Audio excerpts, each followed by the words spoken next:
और कुछ निशान ना आए चैम्बर वगैरह पर, ये इंजन पर, तो उसके लिए प्रोटेक्शन के लिए काम करता है। निशान नहीं आएगा, डैमेज नहीं होगा। ये स्लिप ऑन है, ये फुल सिस्टम नहीं है, स्लिप ऑन है ये, मतलब इतना ही है। इसमें जो कमी है ना हायाबुसा में यार, सबसे बड़ी वही है। आपको दिखाता हूँ, सामने से देखो, ECM को रीमैप करा लो, स्टेज 1, 2, 3 के मैपिंग हो जाएगी। कुछ नहीं होता ऐसा, सब फेक इन्फॉर्मेशन है। Hey guys, welcome to a new vlog. Guys अभी तो हम पी रहे हैं भाई नारियल पानी, ठीक है।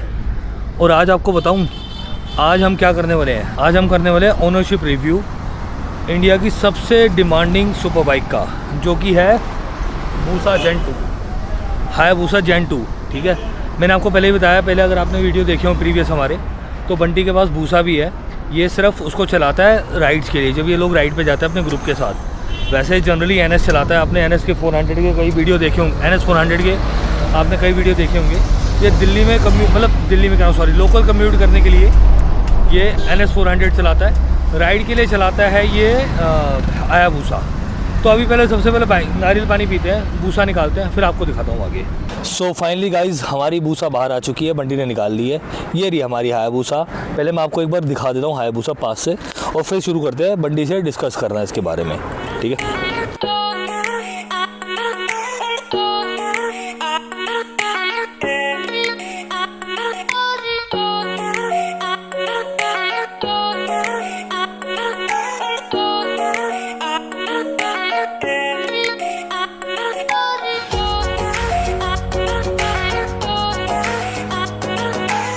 सो गाइस अब बात करते हैं बंटी से। हायाबुसा इससे पूछते हैं इसने कब ली थी, क्योंकि मुझे तो पता है वैसे, बट आपको बताने के लिए कब ली थी और कितने किलोमीटर ये चला चुका है और इसका अभी तक का एक्सपीरियंस कैसा रहा है।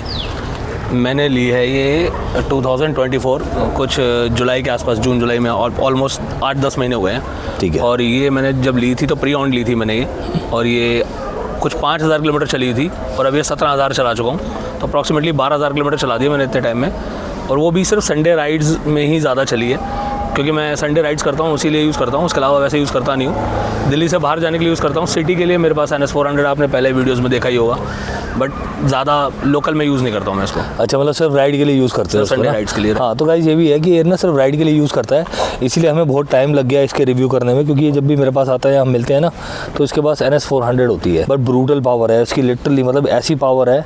मैं भी ना इसके पीछे बैठा था, ये चला रहा था, तो मैं पीछे बैठे बैठे डर गया था। मैंने कहा भाई उतार दे, मैं गाड़ी में जा रहा हूँ, मेरे को नहीं जाना इस बाइक पे। बहुत ब्रूटल पावर है, तो सच में यार ये बाइक है, मतलब जो बट ये जैसे बाकी जो स्पोर्ट्स बाइक है उनकी पिलियन के लिए सीट्स हैं, वो इतनी कंफर्टेबल नहीं होती। इसकी पीछे की सीट बहुत कंफर्टेबल है, सुपर कंफर्टेबल है। अच्छा, हाँ, ये भी रीजन है। तो बैठ के देखा होगा इसमें। हाँ, ये देखो गाइस, कंफर्टेबल है इसकी ना, बहुत कंफर्टेबल है और चौड़ी बहुत है। अभी ग्रैब रेल्स नहीं लगे हुए, क्योंकि जनरली हम लोग इसमें काउल लगा के रखते हैं, अच्छा, राइड करते तो अभी सिंगल सीट हटा, मतलब इसमें दूसरी सीट लगा दी पिलियन के लिए, बस इसमें ग्रैब रेल लगाना बाकी है, वरना तो बहुत कंफर्टेबल है। हाँ, मतलब इसमें भी बैठ के ना मुझे बहुत कंफर्टेबल फील होता है, लिटरली, मतलब झूठ नहीं बोलूँगा, ये सच में बहुत सही है। पिलियन के लिए भी बहुत सही है। ग्रैब रेल जैसे बता रहे हैं कि अभी लगे नहीं हुए, वो लगे होंगे तो बंदे के गिरने के चांसेस भी नहीं है, क्योंकि इनका पिकअप बहुत हाई तक। सो बंटी कितने सीसी है बाइक? ये टू बी प्रिसाइज 1340 सीसी है। हालांकि से GSX 1300 बोलते हैं, इसका सेकंड नेम ये भी है। अच्छा। तो वैसे 1340 सीसी की है, 155 PS का पावर है, जो कि बहुत ब्रूटल पावर है यार। 197 तो BHP इसका, उत्तरी, तो काफ़ी अल्टीमेट पावर है। कईयों की इतनी सीसी भी नहीं है जितने इसका BHP है। हाँ, 1300 सीसी में मेरे ख्याल से और बाइक अगर, जैसे मैं अगर बात करूँ S1000RR और ZX10R भी 1000 सीसी है वो। हाँ, बट हर चीज़ एक कैटेगरी की नहीं होती। हाँ। वो थोड़ी सी अलग सेगमेंट है। अच्छा। वो प्रॉपर स्पोर्ट्स बाइक है, ये स्पोर्ट्स टूरर बाइक है। अच्छा, स्पोर्ट्स टूरर बाइक है, इसीलिए इसकी सीटिंग कंफर्टेबल है ना। हाँ, और इसका राइडिंग पोस्चर भी तूने भी चला के देखा होगा। हाँ। तो मेरे लेने से पहले भी ना, मतलब मैंने बहुत रिव्यूज़ देखे थे, लोग बहुत नेगेटिव रिव्यू करते हैं इसके, कि यार इसके पीछे का टायर वॉबल करता है, ब्रेक्स अच्छे नहीं है, सीटिंग कंफर्टेबल नहीं है, ग्राउंड क्लियरेंस कम है। यार मुझे सिर्फ ग्राउंड क्लियरेंस को लेके कोई इशू नहीं हुआ इसके अंदर। ग्राउंड क्लियरेंस थोड़ी सी कम लगती है मुझे, वो भी जब पिलियन के साथ हो तब। अच्छा। सिंगल में तो ग्राउंड क्लियरेंस भी इतनी कम नहीं है कि जिसकी वजह से आप मतलब डील ब्रेकर कहो इसे। 120 mm की ग्राउंड क्लियरेंस है इसकी। 120 बहुत कम है, लेकिन वो इतनी भी कम नहीं है कि आप आते जाते कहीं सिटी में भी नीचे। तो गाइस जैसा आपने वीडियो देखा था हमारा परसों वाला CBR 650R का, उसकी 130 है, तो उससे 10 mm और कम है इसकी। उसकी मुझे डिसेंट लगी। इसकी बंटी लगती है, नॉर्मली लगती है बाइक नीचे नहीं। अगर पिलियन के साथ और दोनों के दोनों हैवी वेट हो, तो जैसे अगर वेट आपका भी ज़्यादा है, जैसे मेरा अप्रॉक्स 85 kg वेट है मेरा, और सेम वेट का ही कोई पीछे भी प्लेन बैठा होगा, तो उस केस में लग जाएगी। लेकिन अगर आप स्लो करोगे तो निकल जाती है। लेकिन हाँ, ग्राउंड क्लियरेंस कम है, वो एक इशू है। और उसका कोई जुगाड़ नहीं है, हम कुछ कर नहीं सकते। करना भी नहीं चाहिए, अगर करोगे भी तो सेंटर वेट शिफ्ट हो जाएगा ना, तो आप क्यों उसको करना चाहिए? इंजीनियरिंग से छेड़छाड़ नहीं करनी चाहिए, बट वैसे कोई दिक्कत नहीं है। तो मतलब अगर मैं समझूँ कि अगर उसकी सीट हाइट कितनी है? 805 mm। 805 कंफर्टेबल। तो मतलब ये बहुत लंबी हाइट चाहिए नहीं इसको चलाने के लिए। सामने आके दिखाओ, मेरी 5'8" हाइट है। हाँ दिखाओ एक बार। हम हमेशा डिस्कस करते हैं। ये देखो गाइस, हम जैसा ये देखो दोनों पैर इसके स्टैंड पर करना, दोनों पैर नीचे कंफर्टेबली पहुंच रहे हैं। ये देखो दोनों पैर इसके कंफर्टेबली पूरे नीचे हैं, दोनों ग्राउंडेड हैं। मैं साइड से भी दिखा देता हूँ आपको। और इसका पोस्चर जो है ना, वो बहुत ज़्यादा वैसा नहीं है कि इसको मतलब ऐसा नहीं है कि बहुत ज़्यादा अग्रेसिव हो। हाँ, ये बिल्कुल स्पोर्ट्स टूरर है। ये पोस्चर रहेगा जब आप बैठोगे तो, ये ठीक है। और कई लोग जैसे कहते हैं ना, उनके हाथ वगैरह थक रहे हैं, उनको पोस्चर नहीं पता। बेसिकली आपको हाथ को थोड़ा सा यूं बाहर की तरफ ट्विस्ट करके एल्बो अंदर लेने होते हैं। अच्छा, फिर से बताना एक बार पोस्चर के बारे में। ये हाथ को हल्का सा बाहर ट्विस्ट करना है, ऐसे पकड़ना है, एल्बो को अंदर तक करना है, और ये ऐसे बैठना है। अच्छा, एल्बो से आपको इसको ग्रैब करने की कोशिश करना है टैंक को, ऐसा? तो हाँ, काफ़ी हद तक। अच्छा, तो ये ऐसे रहना है आपको, और सीट पे थोड़ा पीछे होके बैठना है। कई लोग आगे होके बैठते हैं, यहाँ से गैप रखना पड़ता है आपको। तो जब आप ये रखोगे तो आपको थकावट नहीं होगी, हाथ बाहर होने चाहिए ऐसे। कई लोग हाथ यूँ करके चलाते हैं, फिर हाथ में पेन की शिकायत बताते हैं, रेडनेस हो जाती है। अच्छा, तो ऐसा कुछ भी नहीं है। मैंने भी पहले बहुत नेगेटिव इसके रिव्यू सुने थे, ऐसा कुछ भी नहीं है। बहुत सुपर कंफर्टेबल बाइक है, और ट्रैफिक में तो इतनी अच्छी से मैन्यूवर होती है ना। जबकि इसका व्हील बेस थोड़ा ज़्यादा है, 1455 आई गेस। अच्छा, हाँ दिख रहा है वो। लेकिन लोगों को पता नहीं कैसे टफ हो रहा है। मेरी हाइट के, मेरे वेट के हिसाब से भी ट्रैफिक में इतनी इजीली मैन्यूवर होती है। जब मैंने फर्स्ट टाइम इसकी टेस्ट ड्राइव ली थी, तो मैं इतना इंप्रेस हो गया था इस बाइक से। मतलब मेरा एक फ्रेंड है अभिषेक, तो उसने रेकमेंड किया था मुझे कि भाई ये बाइक सुपर कंफर्टेबल, आप ट्राई करो।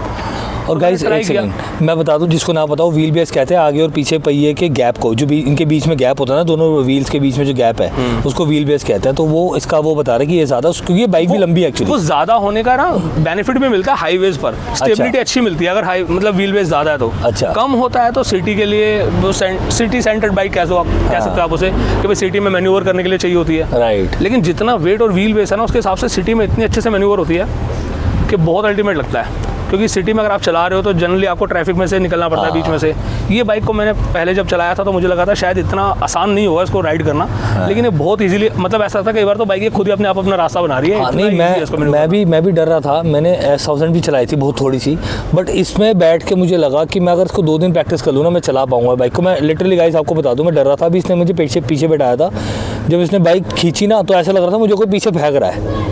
हाँ, मतलब इतनी पावर है यार उसमें, मतलब literally huge power, brutal power इसको कह सकते हैं। वाइब्रेशन तो बिल्कुल भी ना के बराबर है यार, वाइब्रेशन तो है ही नहीं। मतलब अभी तक इसकी टॉप स्पीड 299 है। मैं रेकमेंड नहीं करूंगा किसी को ले आने के लिए, और ये 299 ले आ चुका हूँ मैं। अच्छा। और बिल्कुल जीरो वाइब्रेशन है। मतलब 260 तक तो आपको फील भी नहीं होता। आपको विंड ब्लास्ट ही लगे तो उसकी वजह से आपको लगेगा, अदरवाइज फील नहीं होने वाला आपको कि आप 299 पे चल भी रहे हो। और गाइस ये एक और इम्पॉर्टेंट बात बता दूं, ये लोग, ये इसका पूरा ग्रुप है इसके फ्रेंड्स का, वो लोग ना बिना सेफ्टी गियर्स के चलाते नहीं है बाइक। सो इस वीडियो को देख के, इसके कपड़े देख के अभी कुछ गलत गाइड, मतलब कुछ प्रीअज्यूम मत कर लेना, क्योंकि घर के बाहर ही खड़े हैं हम, ठीक है। तो घर के बाहर इसलिए इसने पहने नहीं है, वरना ये और उसका पूरा ग्रुप बिना सेफ्टी गियर के कुछ भी, चाहे वो हेलमेट हो, जैकेट हो, लोवर हो, शूज़ हो, प्रॉपर पहनते हैं, सिक्योरिटी और वो गियर्स पूरे, और प्रॉपर सड़क के रूल को फॉलो करते हुए राइड करते हैं, वरना पूरे सिक्योरिटी सेफ्टी गियर्स पहन के चलाते हैं। और तू क्या रिकमेंड करेगा बंटी इसके बारे में? ऑफ कोर्स वो तो लेना चाहिए, और वो भी टॉप नॉच क्वालिटी का लो। अगर आप बाइक ऐसी ले लो ना, तो आपको पहले तो एक्सेसरीज बहुत इंपॉर्टेंट है, जो सेफ्टी गियर्स हैं वो बहुत इंपॉर्टेंट है। ये नहीं है कि आपने एक हेलमेट पहन लिया और आपकी सेफ्टी हो गई, ऐसा बिल्कुल भी नहीं है। सेफ्टी के लिए तो आपको बहुत ध्यान देना पड़ेगा। सही राइडिंग गियर्स लेना बहुत ज़रूरी है, और उसको चूज़ करते टाइम भी ध्यान रखना पड़ता है कि आप कौन से राइडिंग गियर्स चूज़ कर रहे हो, अदरवाइज ऐसे कभी मत चलाना यार। सो बंटी इसके बारे में, इसके मोड्स के बारे में बताओ। अब इसमें मोड कितने हैं, और ट्रैक्शन कंट्रोल के बारे में बता इसका थोड़ा यार, क्या है? सबसे पहले ट्रैक्शन कंट्रोल के बारे में बता देता हूँ। ट्रैक्शन कंट्रोल इसमें है, लेकिन वो स्विचेबल नहीं है। अच्छा। ट्रैक्शन कंट्रोल है लेकिन स्विचेबल नहीं है, मतलब क्या नहीं है, मतलब आप उसे ऑन एंड ऑफ नहीं कर सकते। वो अच्छा, बाय डिफ़ॉल्ट ही ऑन रहेगा, और वो आई गेस मैं ऐसा अज्यूम कर रहा हूँ कि वो मोड्स के साथ ही कैलिब्रेट करा हुआ है इन्होंने, क्योंकि मोड के हिसाब से होता है। जैसे इसमें जब आप चाबी ऑन करोगे तो इसमें डिफ़ॉल्ट मोड आएगा एक, वो मतलब ABC नहीं है, वो एक डिफ़ॉल्ट मोड है इसका। तो उस पर जब आप स्टार्ट करते हो तो सारी चीज़ें कंट्रोल रहती है काइंड ऑफ, ठीक है उसमें। बट ये है कि एग्जॉस्ट है ना जो इसमें मैंने लगाया हुआ आफ्टर मार्केट, तो वो थोड़ा बैकफायर करता है। और उसके बाद आता है एक A मोड। जो सबसे इसका पावरफुल मोड है, सारा मतलब सारा पोटेंशियल अपना बाइक दे देगी पूरा का पूरा, जितनी भी इसके अंदर पावर है। फिर एक बी मोड है इसका, जो कि सब कुछ मॉडरेट मोड है, काइंड ऑफ पावर भी एक मॉडरेट रहेगी, कंट्रोल भी मॉडरेट रहेगा, ठीक है। और एक है सी मोड, जो कि जनरली रेंज के लिए यूज़ करते हैं। अच्छा, हाँ, बट ऐसा सुजुकी ने कहीं मेंशन नहीं किया कि सी मोड रेन के लिए है, बट जनरली मेरा एक्सपीरियंस तो रेन के लिए ही है, क्योंकि रेन में थोड़ा सा ज़्यादा बेटर परफॉर्म करता है सी। ओके, सो एक बार दिखा दें सबको मोड कैसे दिखता है। अब जैसे हमने चाबी ऑन करी तो यहाँ पर ये मोड्स दिखने चाहिए, ठीक है। अब ये डिफ़ॉल्ट मोड है इसका, ठीक है। अब यहाँ पर ये मोड आ गया, जो कि सबसे ज़्यादा पावरफुल मोड है। बी मॉडरेट मोड है और सी सबसे ज़्यादा कंट्रोल्ड मोड है, मतलब बेसिकली इसमें रेन वगैरह के लिए यूज़ करने के लिए ज़्यादा रिकमेंडेड है। और इसमें ना अगर आप एकदम से थ्रॉटल दोगे ना तो काइंड ऑफ इंजन ना बहुत छोटे टाइम के लिए पावर कट करता है, जिससे कि आपका ट्रैक्शन कंट्रोल भी काम करे। अच्छा। और बाइक मतलब आपकी स्किड ना हो, ओवर पावर ना हो, व्हीली ना पॉपअप कर दे। अच्छा। तो काफ़ी हद तक कंट्रोल कर लेता है। ऐसा नहीं कि पूरा होगा ही नहीं, बट काफ़ी हद तक कंट्रोल कर लेता है उसको। और गाइस एक और चीज़ दिखा दूं आपको, जैसे भाई ने बताया कि एक बार आप कोई भी मोड एक्टिवेट कर लेते हो ना, तीनों में से A B C या C, उसके बाद आप डिफ़ॉल्ट पे नहीं जा सकते अनलेस आप रीस्टार्ट करो बाइक को। सो गाइस ये देखो, आपको दिखाते हैं कि ना ये वापस डिफ़ॉल्ट पे आप मैनुअली नहीं सेट कर सकते इसको। ये देखो अभी ये बाइक ना डिफ़ॉल्ट पे है, अभी यहाँ पे कोई भी मोड लिखा हुआ नहीं आ रहा, ठीक है। मोड लिखा हुआ नहीं आ रहा इस वक्त। हाँ, अब जैसे अब हम मोड पे जाएंगे, A B एंड C, ये वाला बटन मोड का है, ये वाला बटन मोड का है, ठीक है। तो अब ये देखो C मोड है, ये वापस A B और C ही होता रहेगा, ये डिफ़ॉल्ट मोड पे आएगा ही नहीं। हाँ, अब देखो कितनी बार भी ये बटन दबा लेना मोड का, तो वो A B C ही होता रहेगा, ठीक है। यहाँ पे A B C होता रहेगा, ये मोड का बटन दबाता रहे। अब इसको डिफ़ॉल्ट पे जाने के लिए ना, इसको इंजन बंद करके दोबारा से स्टार्ट करना पड़ेगा। सही समझ रहा हूँ मैं? हाँ, बिल्कुल सही बात है। और डिफ़ॉल्ट मोड पे कैसा परफॉर्म करती है बाइक? डिफ़ॉल्ट मोड पे अच्छा परफॉर्म करती है, बस एक ही चीज़ नोटिस करी है, ये एग्जॉस्ट है ना इसका, ये बैकफायर मारता है। बैकफायर मारता है एग्जॉस्ट है, मतलब जैसे देसी लैंग्वेज में बोलूँ तो पटाखे मारता है। अच्छा, पटाखे। फॉर एग्जांपल अगर मैंने फर्स्ट गियर पे रेस दी एकदम से, हाँ। और जैसे ही मैं थ्रॉटल छोड़ूंगा, हाँ। तो एकदम से फिर बैकफायर होगा, पटाखे मारने का साउंड आएगा। डिफ़ॉल्ट पे कह रहे हो? कई बार फ्लेम भी थोड़ा बहुत। हाँ, डिफ़ॉल्ट पे, ओके। अच्छा बंटी, बताए तेरे को इसमें जब तूने ली थी साथ में क्या क्या एक्सेसरी मिली थी और तूने क्या लगवाई है additionally? To be very frank, मुझे कुछ लगवाने की ज़रूरत ही नहीं पड़ी। अच्छा। मुझे जो मिला वो बता देता हूँ। हाँ। सबसे काम की चीज़ सबसे बाद में बताऊँगा। मुझे जैसे ये शॉकर्स के स्पूल्स मिलने लगे हुए, ये वाले, अच्छा, ठीक है। एक मुझे फ्रेम स्लाइडर्स मिले, काफ़ी अच्छी क्वालिटी के हैं। इंजन प्रोटेक्शन लगी हुई मिली है मुझे। अच्छा, इंजन प्रोटेक्शन है ये? हाँ, ये इंजन प्रोटेक्शन है, ताकि अगर कभी फॉल हो जाए बाइक, हाँ। और कुछ निशान ना आए चैम्बर वगैरह पर, ये इंजन पर, तो उसके लिए प्रोटेक्शन के लिए काम करता है। निशान नहीं आएगा, डैमेज नहीं होगा। अच्छा, ठीक है। ऊपर से मुझे एग्जॉस्ट मिले हैं, ये स्लिप ऑन है, ये फुल सिस्टम नहीं है, स्लिप ऑन है ये, मतलब अच्छा। इतना ही है, ठीक है। और मुझे इसके अलावा पीछे भी लगे मिले हैं स्पूल्स ये, अच्छा, ठीक है। और सबसे जो अच्छी बात मुझे लगी है वो इसके साथ मुझे मिला ही ये हाइड्रो टिपिंग हुई मिली है मुझे। इसके लिए मुझे अच्छा खासा पैसा पे करना पड़ता। ये हाइड्रो टिपिंग होती है, basically carbon fibre hydro tipped है, पूरा मीटर तक, साइड मिरर्स भी। अच्छा, ये वाला पार्ट, मतलब तू ये कह रहा है कि ये वाला पार्ट लगा हुआ नहीं आता? नहीं, लगा हुआ आता है, लेकिन ये मैट ब्लैक होता है, प्लास्टिक का, जैसे चीप प्लास्टिक नहीं होता। अच्छा अच्छा अच्छा, तो सबका वैसा दिखता है, लेकिन अपनी भूसा में कुछ चीप नहीं है भाई। ये देखो भाई, ये वाली की बात कर रहे हैं हम, हाइड्रो डिपिंग इसको कहते हैं, मुझे भी नहीं पता था। तो अब जो मैंने कराया इसको लेते, मैंने सिर्फ एक चीज़ कराई है, इसकी PPF कराई है। अच्छा, ठीक है, वो कराई है। और अब मैं एक और चीज़ प्लान कर रहा हूँ, इसके हेडलैम्प को अपग्रेड करने का। और मैंने इसमें हाँ एक ब्रेक्स भी डलवाए, पहले वो बता देता हूँ। इसमें ना यहाँ पर मैंने जो ब्रेक पैड होते हैं ना, वो जनरली इसके अंदर नॉर्मल सेंटर्ड पैड आते हैं। अच्छा। तो एक ब्रांड है क्रैंक वन, उसके डबल सेंटर्ड पैड है, बेसिकली कार्बन सेंटर्ड पैड है, तो वो मैंने यूज़ करे हैं, तो वो डलवाए हैं। उसका पेयर भी ज़्यादा सस्ता ही आता है, बल्कि सुजुकी के ओरिजिनल पैड से चीपर साइड पे ही है वो, क्योंकि मुझे पड़े 8,000 रुपये के फ्रंट के। रियर के मैं बाद में डलवाऊंगा, अभी वो परफेक्ट काम कर रहे थे मेरे। तो 8,000 रुपये का आगे का पेयर पड़ा है मुझे, दोनों मतलब दोनों साइड का। अच्छा। क्योंकि आगे इसमें डुअल डिस्क है, तो इसमें मुझे वो वाले कार्बन सिरेमिक पैड डले हैं, वो डलवाए हैं मैंने। अब मैं जो सोच रहा हूँ, प्लान कर रहा हूँ, इसमें यार हेडलाइट, बस इसमें जो कमी है ना हायाबुसा में यार, सबसे बड़ी वही है। आपको दिखाता हूँ, सामने से देखो इसका हेडलैम्प यार, इतना मतलब बिल्कुल भी विजिबिलिटी इतनी अच्छी नहीं है जितनी ये बाइक है। ये तो मेरे को लग रहा है वो हेलोजन लगा हुआ है। यहाँ हेलोजन है, ये प्रोजेक्टर है ये, बट इतना अच्छा परफॉर्म नहीं करता ये। अच्छा, मतलब इतनी अच्छी लाइट नहीं है जितनी ये पावर है, क्योंकि जितनी पावर के हिसाब से होनी क्योंकि चाहिए। जितना मैं इसको ले जा चुका हूँ, मैं इस बाइक को 299 ले जा चुका हूँ, और ये 160 पे भी ना विजिबिलिटी नहीं देती है लाइट, ये मतलब बिल्कुल नहीं देती। अच्छा। मेरे केस में तो नहीं देती है। और मैं ऐसे सोच रहा हूँ अपग्रेड करने की। इसके 2 लाइट अपग्रेड है, और जैसे अपग्रेड करेंगे उसका भी एक सेपरेट वीडियो बनवा लेंगे। हाँ ठीक है, क्योंकि ये लाइट अपग्रेड किसी ने अभी तक, मैंने तो सर्च किया यूट्यूब पे, किसी ने नहीं बना के डाला हुआ। और इसके बल्ब कहाँ से और कैसे मिलेंगे वो सब अरेंज कर लूँगा, और तब उसका एक सेपरेट वीडियो बना देंगे। और वो बहुत अच्छी पावर वाली लाइट होंगी। तो तूने बंटी इसकी पावर बढ़वाने के लिए क्या किया हुआ है? कुछ किया हुआ है पावर बढ़वाने के लिए? कुछ है? कुछ नहीं किया हुआ इसमें। वैसे तो मैं बताऊं उसकी पावर वैसे ही ब्रूटल है यार। हाँ। बट मैंने कई लोगों को सुना है वो कहते हैं पावर बढ़वा ली उन्होंने या बढ़वा सकते हैं, वो क्या चीज़ होता है? वो एक है तरीका, वो ECM का थोड़ा सा कुछ करना पड़ता है ECM पर काम, लेकिन उसके लिए भी बहुत रॉन्ग इन्फॉर्मेशन मार्केट में है। जैसे लोग बोल रहे हैं कि ECM को रीमैप करा लो, स्टेज 1, 2, 3 के मैपिंग हो जाएगी। कुछ नहीं होता है ऐसा, सब फेक इन्फॉर्मेशन है। अगर आपको इन्फॉर्मेशन करेक्ट चाहिए तो वो भी करवा दूंगा। बता देता हूँ आपको, बाइक्स के साथ स्टेज 1, स्टेज 2, स्टेज 3 नहीं होता। बाइक्स में सिर्फ ECM फ्लैशिंग होती है और उससे अच्छा। पावर बढ़ती है, बट वो रेकमेंडेड नहीं है। मैं तो हाईली रेकमेंड करूँगा मत करना, क्योंकि मुझे भी पहले पता नहीं था, मैं भी कराने ही जा रहा था।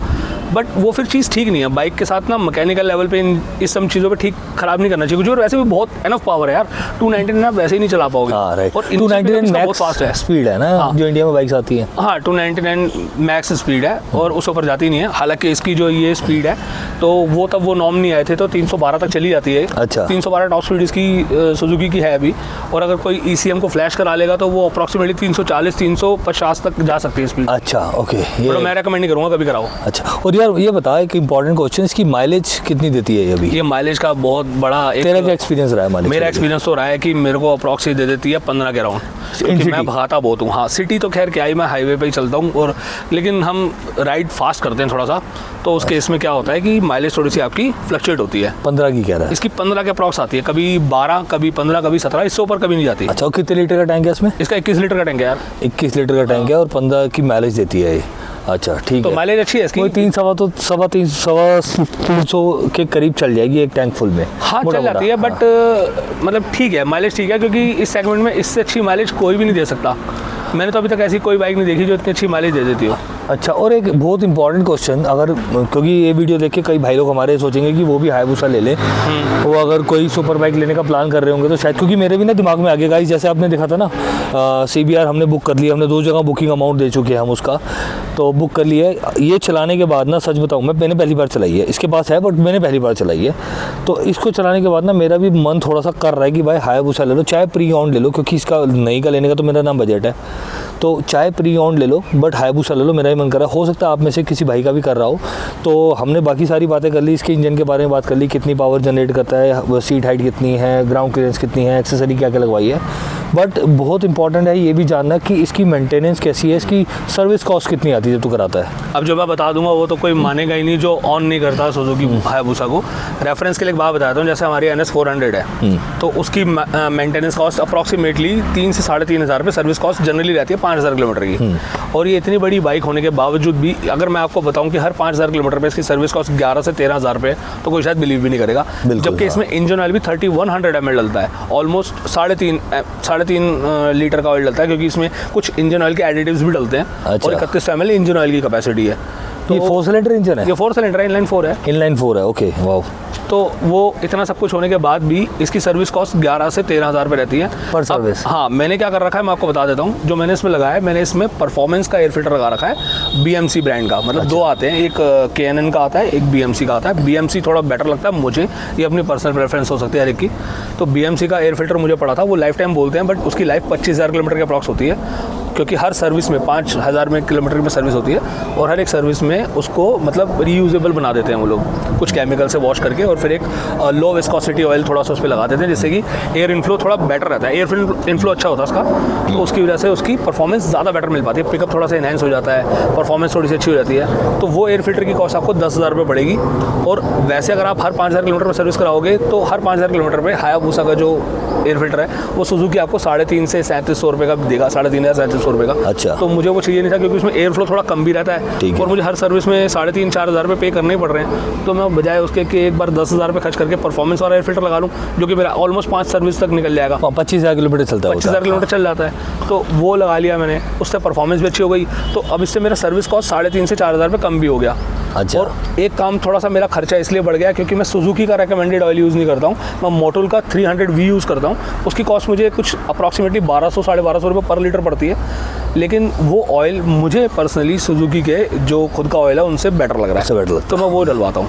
तो इसलिए मेरी कॉस्ट अप्रॉक्सीमेटली कुछ मैं मोटा मोटा काउंट करूँ तो 11,000 रुपये की सर्विस कॉस्ट पड़ती है मेरी, और मैं 5,000 से ऊपर कभी भी 5100 किलोमीटर भी नहीं लेके जाता। अच्छा। तो मैं सर्विस पहले करा देता हूँ, सर्विस टाइम भी होती है इसकी। अच्छा, मैं 2-3 चीज़ और पूछूंगा सर्विस, जब when it comes to service तो मेरे ख्याल से कुछ और ऐसे खर्चे हैं जो लोग जनरली सर्विस कॉस्ट में काउंट नहीं करते। फॉर एग्जांपल टायर कितने टाइम में चेंज होते हैं इसके? हाँ, टायर यार एक इसका मेन कंसर्न है। स्पोर्ट्स बाइक के सारे बंदे यहाँ तो सबके आंखों में पानी आ गया होगा जो देख रहे हैं, क्योंकि टायर्स इसके चलते हैं 5 से 6,000 किलोमीटर। ओके, और 5,000 मान लेते हैं। हाँ, मोटा मोटा 5,000 किलोमीटर मान लो आप। तो हर सर्विस में आपका इसका टायर चेंज होना है, तो सर्विस कॉस्ट ये एक ऐड कर लेना हर सर्विस में, इसकी भी कॉस्ट ऐड। टायर कितने के हैं इसके? टायर्स इसमें डलेंगे, मैं जो सबसे सस्ते टायर आ रहे हैं अभी फिलहाल इसके अपोलो के हैं, ब्रिटिस्टेन करके कुछ ब्रांड का मतलब टायर का नाम है उसका, और वो टायर आएंगे 25,000 रुपये के हैं। 25,000 का पेयर? 25,000 का पेयर आएगा उसका, और सेम सेगमेंट, मतलब टायर का साइज सेम रहेगा, मतलब कुछ अच्छा। उसमें कुछ अपग्रेड या डाउनग्रेड नहीं हो रहा, टायर सेम आएगा। सबसे सस्ता टायर लेकिन वही है अभी, सो मतलब पर भी जा सकते हो आप। सिंस ये बाइक बहुत फास्ट बाइक है, स्पोर्ट्स बाइक की कैटेगरी में आती है, तो इसके 5,000 में रिकमेंडेड है कि चेंज करा लो? हाँ, मैक्सिमम 6,000 रुपये करा लो यार। देखो चलने को तो ये 8,000 9,000 भी चल जाएंगे, लेकिन फिर हाई स्पीड पे ना वॉबल करेगा वो। अच्छा। क्योंकि उतनी ग्रिप रहेगी नहीं उस टायर के अंदर, आपको दिखेगी ग्रिप है, ब्रेकिंग भी ठीक काम नहीं करेगी। ब्रेकिंग भी काम नहीं करेगी। पहली बात तो ब्रेकिंग की तो नौबत तब आएगी जब आप ब्रेक्स के लिए जाओगे, जब आप पिकअप दोगे, रेस दोगे, तो वहीं पे स्किड मारना शुरू कर देगा। वो रोड छोड़ देगा टायर, वो तो उतना नहीं चला। तो तूने बताया 12,000 रुपये के करीब में इसकी सर्विस है, 12-13,000 रुपये। हाँ, 13,000 रुपये, 13,000 रुपये मान लेते हैं, प्लस 25,000 रुपये ये हो गया। तो टोटल हमारा हो गया 2513 38,000। अब ये बता कि इसका चेन सेट कितना चलता है? चेन सेट तो चल जाता है इसका कितना? अप्रॉक्सीमेटली 18,000 के आसपास, 18-20,000 चल जाएगा। और ब्रेक पैड्स? ब्रेक पैड्स इसके चल जाते हैं 9,000 8,000 9,000 किलोमीटर। 9,000, मतलब हर 2 सर्विस में ब्रेक पैड का भी खर्चा है? हाँ, डिपेंड करता है। अगर आप बहुत तेज चला रहे हो तो 5,000 से ऊपर नहीं चलेंगे। मैं फिर भी 9,000 मान के चलते हैं इसको। मतलब ये जो जैसे मैंने डलवाए हैं कार्बन सेंटर्ड पैड, तो ये वाले कम चलेंगे, तो ये कम होते हैं, इनकी ग्रिप ज़्यादा होती है। और कितने के हैं ये वाले मुझे पड़े 8,000 का फ्रंट का सिर्फ पेयर है, और घिसते दोनों ही होंगे? ज़्यादा फ्रंट के घिसते होंगे? ज़्यादा फ्रंट के यूज़ होते हैं ना। तो मैं मानता हूँ कि 8,000 और मैं सर्विस कॉस्ट में ऐड कर रहा हूँ अब। अप्रॉक्सीमेटली 10,000 रुपये ऐड करो ना। हाँ, तो 48,000 रुपये हो गए। हाँ, टोटल सर्विस कॉस्ट इसकी 48,000 रुपये आएगी हर 5 से 6,000 किलोमीटर पे। हाँ, इतना आएगा। कोई अमीर बंदा ही खरीदेगा यार, बहुत पैसे महंगी बाइक है ये। That's 1 point. पॉइंट नंबर 2 कि इसकी मेंटेनेंस भी बहुत महंगी है। हर 5,000 किलोमीटर में, जैसा ये बता रहा है कि इसने ऑलमोस्ट 8 महीने में 10,000 किलोमीटर चला दी। 11,000 चल गई, 12,000। हाँ, 12,000 किलोमीटर चला दी ऑलमोस्ट 8-9 महीने में।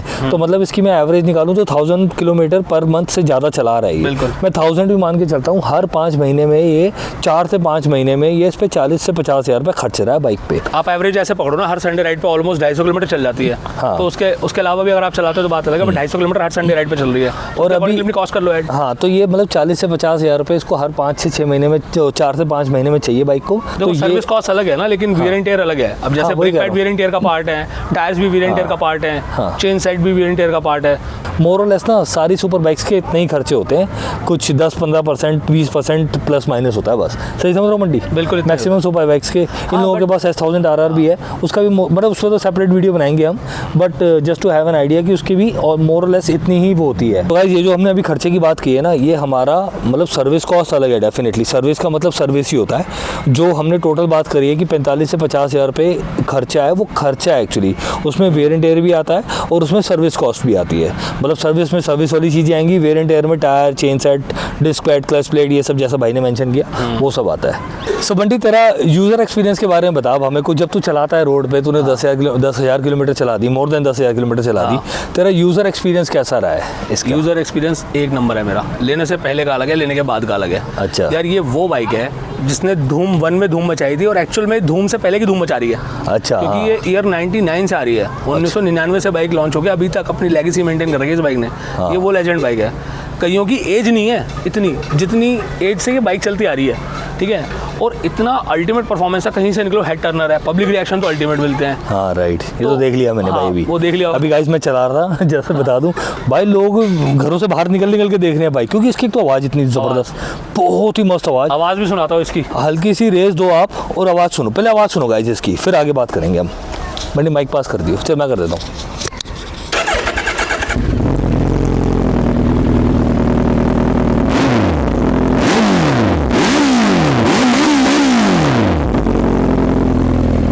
ये आवाज़ इसकी देखा, ज़बरदस्त आवाज़ है भाई, मतलब मेरी तो हार्ट बीट बढ़ गई सच में सुन के। मतलब कैमरा में आई एम श्योर इतनी नहीं आ रही होगी। बाइक है ये, बहुत है टर्नर बाइक है। ज़बरदस्त भाई, ज़बरदस्त आवाज़ यार, ज़बरदस्त। इसे मार्केट एरिया में ले जाओ तो ऐसा कोई चेहरा नहीं है जो इसकी तरफ नहीं है, ऐसी कोई आंख नहीं है जो अग्री बिल्कुल सही। ये इतनी अल्टीमेट बाइक है, बिल्कुल सही। और जहाँ तक आप अकेले आप चला रहे हो तो आप इस बाइक में कैसे नहीं हो, एक्चुअली आप बाइक राइड नहीं कर रहे हो, ये आपको राइड करती है। क्योंकि अगर आप बाइक पे बैठते हो ना तो काइंड ऑफ आप बाइक के अंदर बैठे हो। सो जैसे कहते हैं हायाबुसा के बारे में कि you are not on the bike, you are in the bike, specifically Hayabusa के बारे में है ना कहा जाता है, सही समझ रहा हूँ ना मैं? तो गाइस ये बात है, ये इतनी ह्यूज बाइक है, जैसा आपने मतलब शायद जॉन अब्राहम को भी चलाते हुए देखा होगा कुछ मूवीज़ में, वो भाई लंबा चौड़ा भाई हमारा, वो भी ऐसा लगता है कि इसके अंदर है बाइक में। तो बाइक बहुत अल्टीमेट है, बहुत ह्यूज बाइक है, मतलब ज़बरदस्त यार। और मतलब हाँ बिल्कुल ज़बरदस्त। मेरा एक्सपीरियंस इसमें जो ट्रैफिक है उसके अंदर का तो बहुत अल्टीमेट है, क्योंकि मैं बार बार बोलूँगा ये लेने से पहले मुझे ऐसा लगता था कि ये मैन्यूवर करना इसका बहुत टफ होगा, बहुत डिफिकल्ट टास्क होगा। एक बिल्कुल भी नहीं है, आप इसे जहाँ ले जाओगे ये वहीं जाएगी, ये खुद अपनी जगह बनाती है यार। आपको बिल्कुल भी ऐसा नहीं है कि इतनी बल्कि बाइक है, अगर आप यहाँ से देखोगे तो आप इसके ऊपर बैठ के देखोगे तो बहुत बल्कि फील होती है। पीछे से आप देखो इसे यहाँ से, इतना बल्कि फील देती है, ये इतना बल्कि फील देती है। अगर मैं इस पर बैठ के दिखाऊंगा आगे से, अगर मैं यहाँ देख रहा हूँ तो ये फील आता है। हाँ ये जब आप बैठते हो तो ये फील आता है। राइट, ये अच्छी लगी बिल्कुल आपको। बहुत बल्कि बाइक है यार, ये किसी भी एंगल से छोटी बाइक तो नहीं है। और इसको राइड करते टाइम ना, ये जितनी अभी बल्कि लग रही है ना, राइड करते टाइम ऐसा लगता है कि ये कुछ भी इतना वेट नहीं कैरी कर रही जितना स्मूथली। हाँ एक्चुअली हाँ राइट, मैं यहाँ पे कट कर रहा हूँ। मेरे को यही लगता था, मैं ना डरता था गाइस ये बाइक चलाने से। इसने मुझे कई बार ऑफर करी थी चला के देख, मैंने कहा नहीं भाई मैं नहीं चलाऊंगा, मुझे NS 400 दे दे, मैं वो चला दूंगा। मैं वो चला लेता था, ये वाली बाइक नहीं चलाता था। बट आज जब चलाई ना तो लिटरली लग रहा है कि भाई ये है, एक बार आपने चला ली इसको, अगर आपने थोड़ा बहुत लॉजिक समझ लिया कि भाई आपको झटके से रेस नहीं देनी है। बट हाँ दो चीज़ें हैं, अगर इसको आप चला रहे हो ना तो एटलीस्ट इससे पहले एक 400 सेगमेंट की जैसे ड्यूक 390 KTM की जो बाइक्स हो गई या NS 400 या डोमिनार 400, एटलीस्ट एक थोड़ी बहुत पावरफुल वाली बाइक आपने चलाई होनी चाहिए। क्योंकि बिल्कुल कई लोग जैसे अगर 200 cc से आ रहे हैं तो एकदम से रेस देंगे तो इतनी अल्टीमेट पावर है कि पुल कर देगी अपने आप को, ये मतलब व्हीली हो जाएगी इसमें। और दूसरा ये लग रहा था इसके साथ जो वेट है ना, मतलब आप ऐसा नहीं है कि आप बैठ गए तो आप कंफर्टेबल हो गए, इतना भी इजी नहीं है। 268 kg कर्व वेट है इसका। अच्छा। और 21 लीटर का फ्यूल टैंक है, तो ऑलमोस्ट 20 kg आप और ऐड कर दोगे तो 288 kg तो बाइक का ही वेट है। तो जब आप इसे पीछे कर रहे हो, मान लो कोई डिक्लाइन जगह आ गई जैसे खासकर फ्लाईओवर, तो अगर आपको हल्का सा पीछे करना पड़ रहा है तो आपके अंदर इतनी स्ट्रेंथ होनी चाहिए कि एटलीस्ट आप उस बाइक को पीछे पुल कर सको। तो वो भी एक टास्क है, इतना भी ईजी नहीं है कि अगर आप बोलो कि कोई भी चला लेगा, इतना आसान नहीं है। उसके लिए पहले आपको प्रैक्टिस तो ज़रूर करनी पड़ेगी। सीट हाइट ऑफ कोर्स इसकी 805 mm है, जो कि मतलब 5'8", 5'9", 5'10" के ऊपर के बंदे चला सकते हैं। लेकिन वेट कैरी करना भी एक टास्क, रिस्पॉन्सिबिलिटी है। बाइक की मशीन इतनी पावरफुल है यार, इतनी वेट तो होगा ही होगा, तो उसकी एक रिस्पॉन्सिबिलिटी बनती है, वो ध्यान रखना चाहिए सबको। अब ये बेटा बंटी हमें इसके बारे में कि इसका मेंटेनेंस कैसी है, मतलब मैंने से मेंटेनेंस आई मीन कि इसके spare parts availability and cost.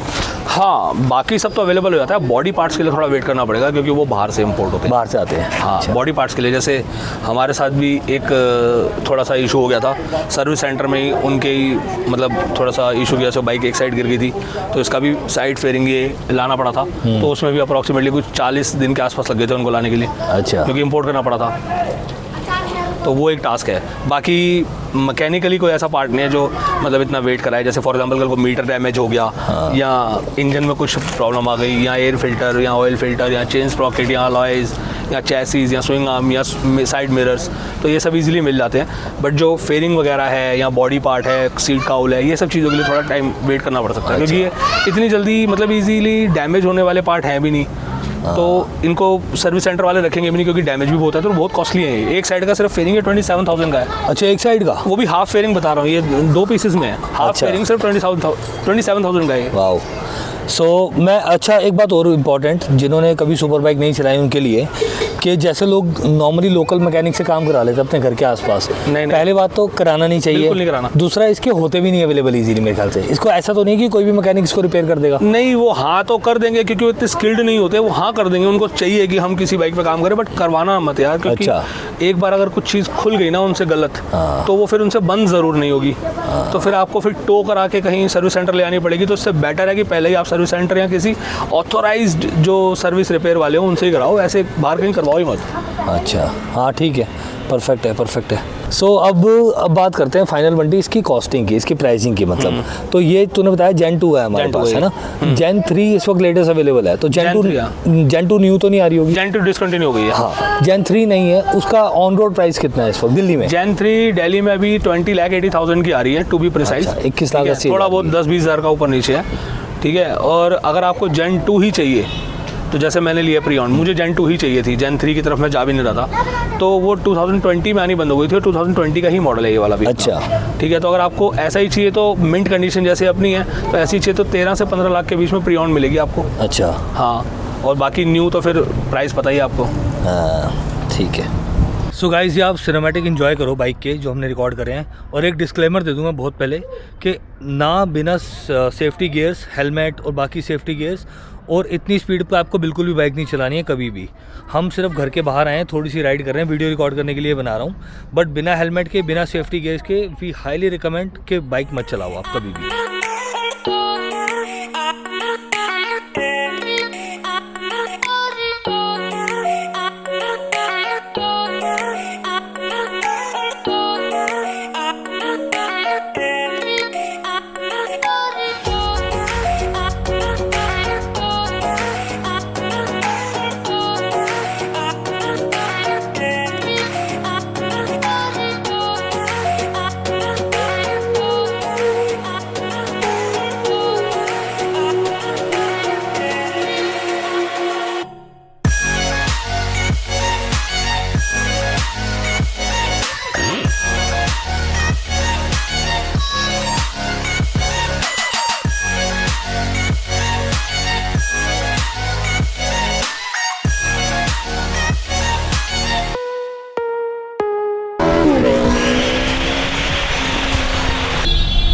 So guys, ये था ओनरशिप रिव्यू हायाबुसा बाइक का। अब करते हैं इस व्लॉग को यहीं पर एंड। मैं अब एडिट करने बैठूंगा वीडियो को, और आप बताना आपको ये वीडियो कैसा लगा। अगर वीडियो अच्छा लगा हो तो वीडियो को लाइक कर देना, चैनल को सब्सक्राइब कर लेना अगर ऑलरेडी नहीं किया हुआ है तो। अपने कमेंट जरूर शेयर करना हमारे साथ हायाबुसा के बारे में, अगर आप ऑलरेडी हायाबुसा ओन करते हो या करना चाहते हो, या कोई भी सुपर बाइक के बारे में आपके पास कुछ भी कमेंट्स हैं, हमारे साथ कमेंट जरूर शेयर करना। अब हम मिलेंगे आपसे नेक्स्ट वीडियो में। Bye bye.